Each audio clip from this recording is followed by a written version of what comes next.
Hi guys, इसमें हम लोग जानेंगे एक्सेसिंग वैल्यूज़ इन एरे। ठीक है। इससे हमारा क्लियर होगा कि हम लोकेशन को कैसे यूज कर सकते हैं, किसी एरे के लोकेशन को कैसे हम यूज कर सकते हैं वैल्यू शाइन करने के लिए या फिर वैल्यू इनपुट करने के लिए। ठीक है। और उसको अगर किसी खास लोकेशन के वैल्यू को अगर हमें प्रिंट करवाना हो तो कैसे हम उसको करेंगे, और किसी खास लोकेशन पर अगर हमें कोई डाटा इनपुट करवाना हो तो वो हम कैसे करेंगे। ये सारी चीज़ें हमें हमारी अभी क्लियर हो जाएंगी। ठीक है। तो चलिए हम लोग स्टार्ट करते हैं। ये मैं स्टार्ट कर रहा हूँ वन डायमेंशनल एरे के साथ। उसके बाद हम लोग टू देखेंगे और टू के साथ ही हमारा क्लियर हो जाएगा मल्टी भी। ठीक है। तो वन डायमेंशनल एरे में हमारा ये मैंने ये कोड छोटा सा तैयार किया है, सिंपल सा। इसका मीनिंग आप लोग को पता होगा क्योंकि थ्योरी पार्ट हम लोग कर चुके हैं। ठीक है। इसका मतलब होता है कि ए इंट डाटा टाइप है, ए एरे नेम है और 3 लिखा है मैंने क्योंकि नंबर ऑफ एलिमेंट कितना है मेरा, 3 है। यानी कि 3 डाटा मुझको स्टोर करवाना है एरे नाम में।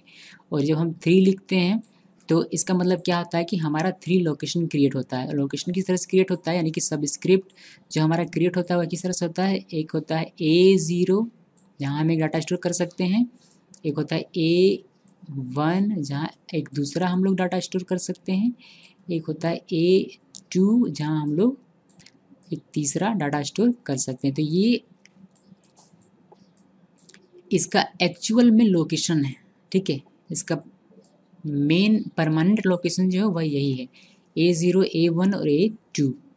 तो इसी लोकेशन के को लेकर, इसी लोकेशन को बेस मानकर हम डाटा इसमें इनपुट कर सकते हैं या फिर डाटा को प्रिंट कर सकते हैं। ठीक है। कैसे कर सकते हैं देखिए एग्जांपल। यहाँ मैंने लिखा हुआ है कि scan F %d %d %d। पहला लोकेशन ये है A00, ये इसमें मैं कुछ डाटा इनपुट करूँगा यहाँ, कुछ भी। ठीक है। उसी तरह यहाँ भी डाटा इनपुट होगा, ये इसका दूसरा लोकेशन होगा A1, ये इसका तीसरा लोकेशन होगा जहाँ मैं कुछ डाटा इनपुट कराने वाला हूँ, स्टोर करने वाला हूँ स्कैन एफ के थ्रू। और ये प्रिंट एफ से हमारा जो भी डाटा स्टोर हुआ होगा वह प्रिंट होगा। ठीक है। तो ये प्रिंट करने का और स्टोर करने का तरीका है, हमें यही सीखना है। तो चलिए हम इसको रन करते हैं। मैंने इसको रन किया, मैं यहाँ डाटा इनपुट कर रहा हूँ 345 34।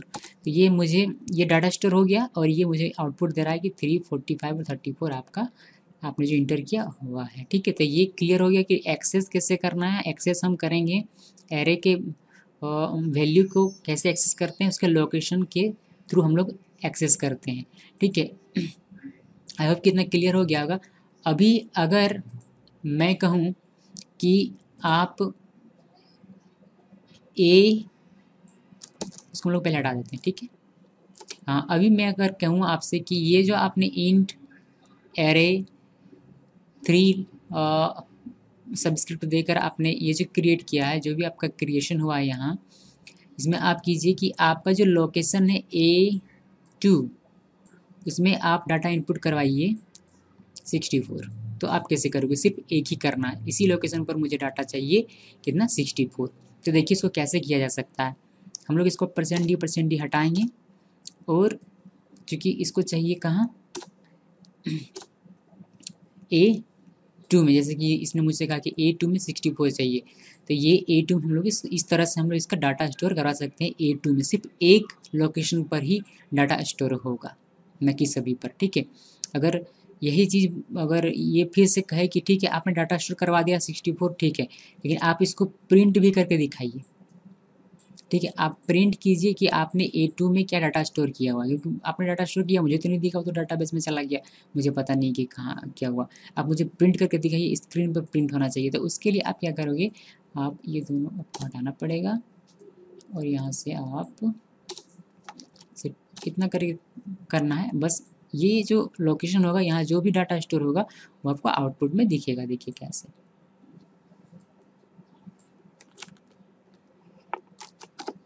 38 मैंने अभी इनपुट कर रहा हूँ, ये स्टोर होगा कहाँ, ये इस लोकेशन पर स्टोर होगा। ठीक है। जैसे ही प्रेस इंटर करूँगा ये तो यूनिटर ये आउटपुट पर दिखने लगेगा। ठीक है। तो इस तरह से हम लोग एक्सेस कर सकते हैं वैल्यू को। ठीक है। आई होप कि ये वन डायमेंशनल का जो भी डाउट्स होगा एक्सेस करने का तरीका वो आपको क्लियर हो गया होगा। ठीक है, अभी टू डायमेंशनल का हम लोग देखेंगे।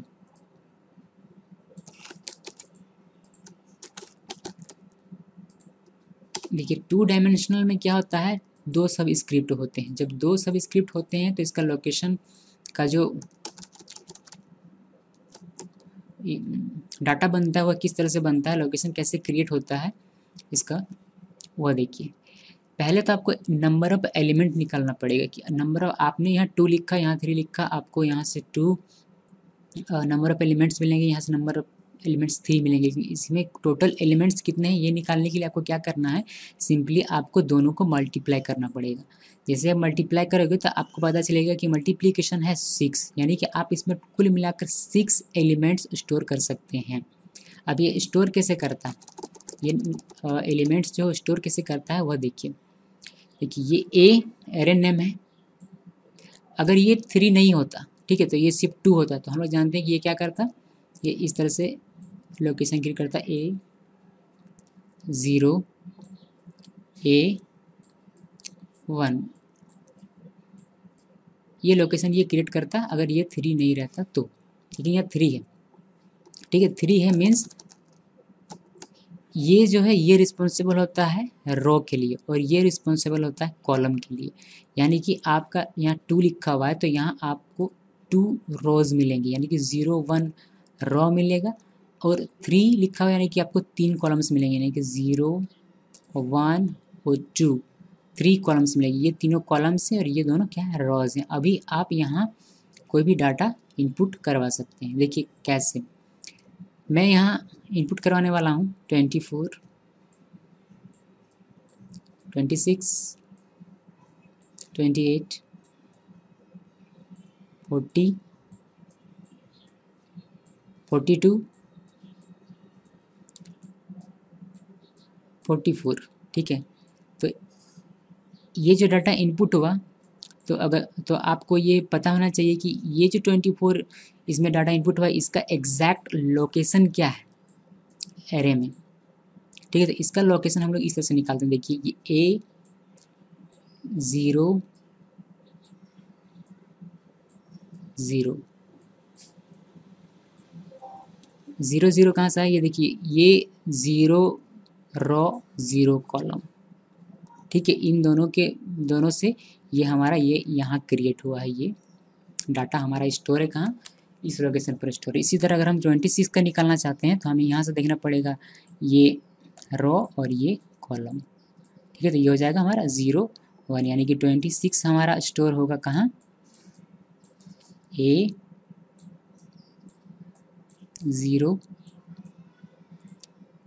1, ठीक है। इसी तरह करके 28 हमारा कहाँ स्टोर होगा, 0 2 में। इसी तरह 40 हमारा कहाँ स्टोर होगा, 1, यहाँ देखना है 1 0 में। 42 हमारा स्टोर होगा 1 1 में, और 42 हमारा 44 हमारा स्टोर होगा 1 2 में। यानी कि ये एक मैट्रिक्स, अगर आप लोगों ने मैथमेटिक्स में मैट्रिक्स पढ़ा हुआ तो बिल्कुल वही रूल को फॉलो करता है। मैट्रिक्स में हम लोग जानते हैं कि A 1 1, इस तरह करके ये आगे मैट्रिक्स में चलता है। तो उसी रूल्स को फॉलो करते हुए ये लोकेशन को भी क्रिएट करता है, 2 डायमेंशनल एरे, ठीक है। चलिए हम लोग अभी देखते हैं इसको रन करके। इसको देखिए, इसको देख लीजिए मैंने क्या किया हुआ है। इसको मैंने 2 × 3 लिखा हुआ है। 2 × 3 मीन्स 2 सबस्क्रिप्ट है, यानी कि 6 एलिमेंट इसमें स्टोर किए सकते हैं। मैंने 6 एलिमेंट के लिए 6 टाइम %d का इस्तेमाल किया है, और हर एक का एक एक अपना अपना लोकेशन दिया हुआ है ताकि वो स्टोर हो सके एक एक लोकेशन पर, अलग अलग लोकेशन पर स्टोर हो सके, ठीक है। 6 टाइम मैंने इसको दिया हुआ है डाटा स्टोर करने के लिए, स्कैन ऐप और प्रिंट ऐप प्रिंट करने के लिए 6 टाइम, ठीक है। तो चलिए इसको हम लोग रन करते हैं और देखते हैं। 3 45 65 23 56 75, देखिए यहाँ लिखे आ रहा है आपका 1 2 3 4 5 6 एलिमेंट्स, ठीक है। यानी कि 6 वैल्यू को आप स्टोर कर सकते हैं इस तरह के एरे में, ठीक है। अब अगर आपसे कोई कहे कि आपको सिर्फ इस लोकेशन पर यानी कि A01 पर 26 स्टोर करना और कुछ नहीं करना है। तो आपको सिंपली जैसा जैसा मैंने 1 डायमेंशनल एरे में किया था बिल्कुल वही करना है। क्या है इसका लोकेशन 01 है, तो 01 को रखना, बाकी सबको डिलीट कर देना, यानी कि 01 को ही लिखना है। इसे तो मैंने ये सारी चीज़ लिखी हुई है इसलिए मैं इसको डिलीट कर रहा हूँ, लेकिन आपको अगर एग्जैक्टली कहा जाता है ये सब पूरा लिख करो फिर डिलीट करना नहीं है, बल्कि सिंपली आपको इतना ही लिख देना, ठीक है। तो इसको प्रिंट भी करवाते हैं हम लोग इसको प्रिंट करवाते हैं। ये 01 है, 01 को रहने देना है, बाकी सबको हम हटा देंगे, ठीक है। तो यहाँ हमारा क्या आएगा 26। ये जो 26 स्टोर हुआ है ये कहाँ स्टोर हुआ है A01 में, ठीक है। A01 में यहाँ स्टोर हुआ, यानी कि देखिए A0 यहाँ है और 1 कॉलम का यहाँ, यानी कि 26 हमारा यहाँ स्टोर हुआ, ठीक है। तो इसी तरह से ये एरे में हम लोग वैल्यू को एक्सेस कर सकते हैं और इसका इस्तेमाल कर सकते हैं, ठीक है। ओके देन, आई होप कि ये सब कुछ क्लियर है। Thanks for watching this video.